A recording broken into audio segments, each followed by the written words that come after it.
के नेतृत्व में इस मीरा भाईंदर पर डेवलपमेंट हुआ है और उसी को लेके हम आगे गए और आने वाले जो हमारे काम है वो दिखाए और जनता ने हमें ये मौका दिया। सबसे पहले मैं आपके माध्यम से शहर के सभी नागरिकों का दिल से धन्यवाद व्यक्त करता हूँ भारतीय जनता पार्टी की ओर से कि आपने फिर एक बार इस मीरा भाईंदर की सेवा करने का मौका भारतीय जनता पार्टी को दिया और केवल मौका ही नहीं दिया तो ऐतिहासिक निर्णय दिया। 87 में से 78 सीटें आपने चुन के दी, वैसे 95 है लेकिन हम 87 लड़ रहे थे, उसमें से 78 मिली, मतलब जो स्ट्राइक रेट पूरे महाराष्ट्र में नहीं था वो इस शहर की जनता ने भाजपा पे विश्वास करके दिया, तो शहर की जनता का हम दिल से धन्यवाद व्यक्त करते हैं। साथ ही साथ पार्टी के हमारे तमाम कार्यकर्ता पदाधिकारी इनका भी धन्यवाद व्यक्त करते हैं जिन्होंने दिन रात मेहनत की और जनता तक पहुंचने का प्रयास किया, जनता तक अपनी बात रखने का प्रयास किया और रात दिन एक करके मेहनत की और इस विजय दिलाने में उनका भी बहुत बड़ा योगदान है, इसलिए उनका भी आभार व्यक्त करता हूँ। उसके साथ ही सभी हमारे शुभचिंतक पत्रकार बंधु इन सभी का भी आभार, जो एजेंसीज हमारे लिए काम कर रही थी उन सबका आभार व्यक्त करता हूँ। और मैं शहर की जनता को इतना ही कहना चाहूंगा आपके माध्यम से, जिस विश्वास के साथ आपने मौका दिया है, हमने जो संकल्प लिए है उस संकल्प को एक एक करके हम निभाएंगे। हमारी प्रायोरिटी होगी रीडेवलपमेंट, पीने का पानी, आने वाले बारिश में शहर में खड्डे ना हो उस दिशा में काम करना और बाकी जो हमने वचननामे में कहा है वो एक एक करके हम काम करेंगे। और मुझे खुशी इस बात की है कि जितने भी विरोधक ने एक प्रकार का फुगा बनाने का काम किया था उस फुगे को जनता ने फोड़ दिया। हम पहले भी कह रहे थे कि चुनाव जो है भारतीय जनता पार्टी लड़ रहे, लेकिन हमारे दूसरे पार्टी के नेता वो बार बार व्यक्तिगत चुनाव करने का प्रयास कर रहे थे, व्यक्तिगत आरोप प्रति आरोप करने का प्रयास कर रहे थे और हम जो है केवल विकास के मुद्दे पे चुनाव लड़ रहे थे। ये आप भी जानते, सभी जानते कि हमारा संकल्प था कि विकास के मुद्दे पे चुनाव लड़े। नरेंद्र मोदी जी, देवेंद्र फडणवीस के नेतृत्व में इस मीरा भाईंदर पर डेवलपमेंट हुआ है और उसी को लेके हम आगे गए और आने वाले जो हमारे काम है वो दिखाए और जनता ने हमें ये मौका दिया। लेकिन कल मुझे फिर ये कहना पड़ता है कि अब चुनाव खत्म हुआ और चुनाव के बाद सभी दूसरी पार्टियां एक दूसरे को शुभकामनाएं देती है कि शहर का विकास, क्योंकि जनता का जो मत होता है, जनता का जो जनाधार होता है उसको सभी को स्वीकारना पड़ता है और फिर भी आप कुछ टीका टिप्पणी करते हो तो मतलब जनता के निर्णय की आप अवहेलना कर रहे हो। तो हमारी इच्छा थी कि यहाँ के जितने भी नेता है, कांग्रेस के हो, राष्ट्रवादी हो, बीजेपी हो, इन सभी ने हमारी बॉडी को शुभकामनाएं देनी चाहिए थी कि आपको जनता ने मौका दिया, आप काम करो, हम सब आपके साथ में।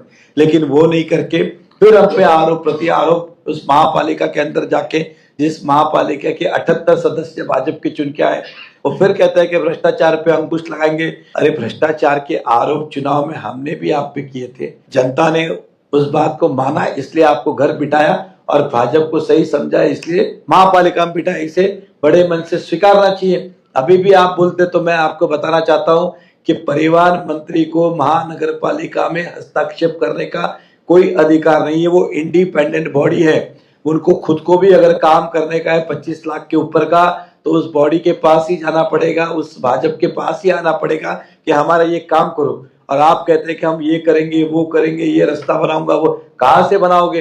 अब आप एक उद्घाटन भी सादा नहीं कर सकते हो, ना ही कोई भवन, ना ही कोई लॉलीपॉप दे सकते हो, क्योंकि सारे अधिकार महानगर पालिका के जो संवैधानिक पद पे बैठेगा उस बॉडी के पास होगा। ये आपने जानना चाहिए।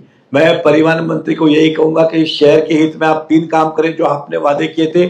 थाना में आज भी ट्रैफिक कब होगा, कब आदमी अटकेगा पता नहीं, उस रास्ते को वाइंडिंग करने वाले थे आप और वहां के रास्ते ठीक करने वाले थे जो पिछले 1 साल से आप लगातार कह रहे, जो उसी आप कर दीजिए, हम खुश हैं। दूसरा, आपने कहा था कि दिवाली को पॉट टैक्सी शुरू करने वाला हो, वो पॉट टैक्सी कब शुरू करेंगे इसका आंसर दे दो। 2022 में आपने सनटेक जो बिल्डिंग बनी वहां पे 300 बेड के हॉस्पिटल का भूमि पूजन किया था, आज तक बिल्डिंग शुरू हुई, हॉस्पिटल ये कब शुरू होगा? ये 3 काम इस शहर के कर दो तब भी बहुत है। बाकी महानगर पालिका में भारतीय जनता पार्टी सक्षम है सभी काम करने के लिए, ये तीनों काम ही कर लो तब भी बहुत है। यहाँ वहां की आप बातें ना करें तो ज्यादा अच्छा है। शिवसेना कार्यकर्ता कमिश्नर नहीं, शाखा प्रमुख। देखिए ऐसा है कि मैंने फिर कहा कि एक बार महापालिका गठित हो जाए, अभी तो नगर सेवक चुन के आए, एक बार महापालिका गठित हो जाए उसके बाद अब इस तरह की दादागिरी, गैर व्यवहार, मनमानी ये कुछ भी नहीं चलेगा। सारे नियम से चलेंगे और जो नियम के विपरीत चलेगा उसे घर जाना होगा।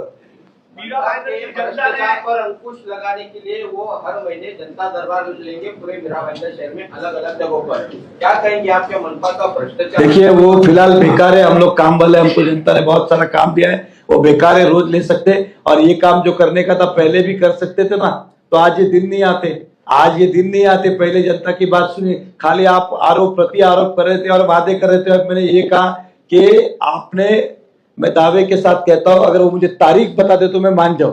भाईंदर वेस्ट में जो बस डिपो का उद्घाटन किया है उसकी खाली तारीख बता देवे कि ये तारीख को काम शुरू होगा, मैं उनको मान जाऊं। उनका ही खाता है, उनका ही डिपार्टमेंट है, उनकी ही जमीन है, उन्हें करना कुछ नहीं होता है, खाली आना होता है, बड़ी बड़ी हाकना होता है और चले जाना होता है। इसलिए हम भी चाहते हैं कि वो अपना काम करें, हम अपना काम करें महानगर पालिका में, मैं विधायक के रूप में अपना काम करूं। लेकिन बार बार आके आप इस तरह से आरोप प्रति आरोप करके जाएंगे तो जवाब तो मिलेगा। महानगर पालिका में प्रशासक रहा है और कई ऐसे निर्णय लिए हैं जो नियमों का उल्लंघन करके लिए हैं, तो क्या आप बॉडी आने के बाद उन सभी निर्णयों की समीक्षा की जाएगी और उनको जो भी अगर गलत हुआ है उसके ऊपर कोई कार्रवाई होगी? देखिए जो गलत हुआ है उस पर तो अवश्य कार्रवाई होनी चाहिए।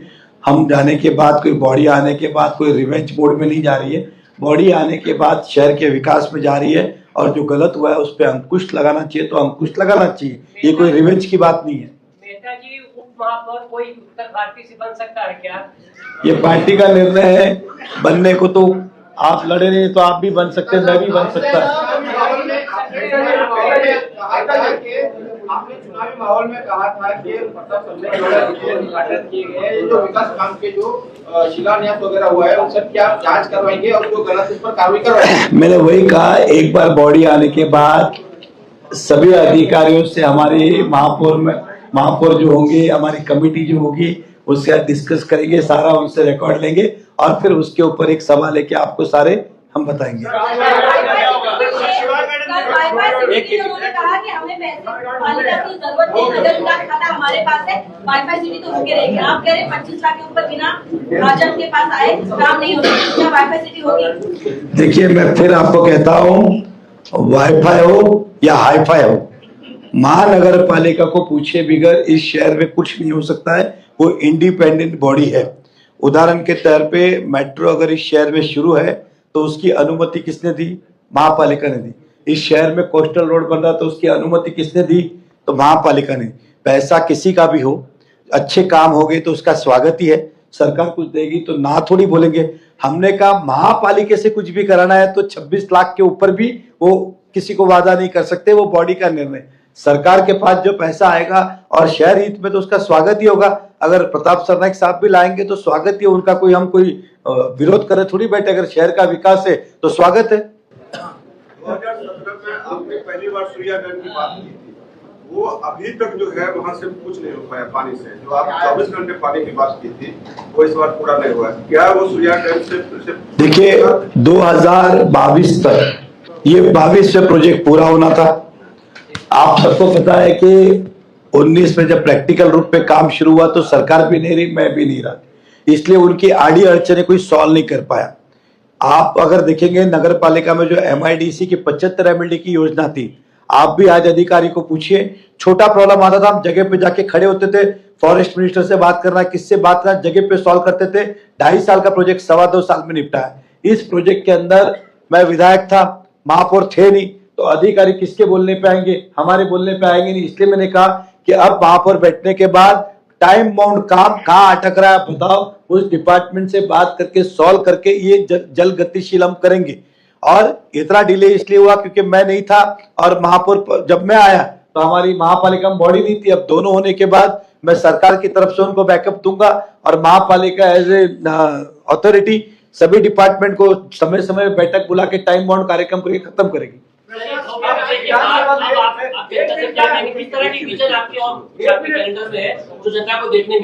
देखिए मैं चाहता हूं कि अब आरोप प्रति आरोप का सिलसिला आज हम यहाँ पे समाप्त करना चाहते।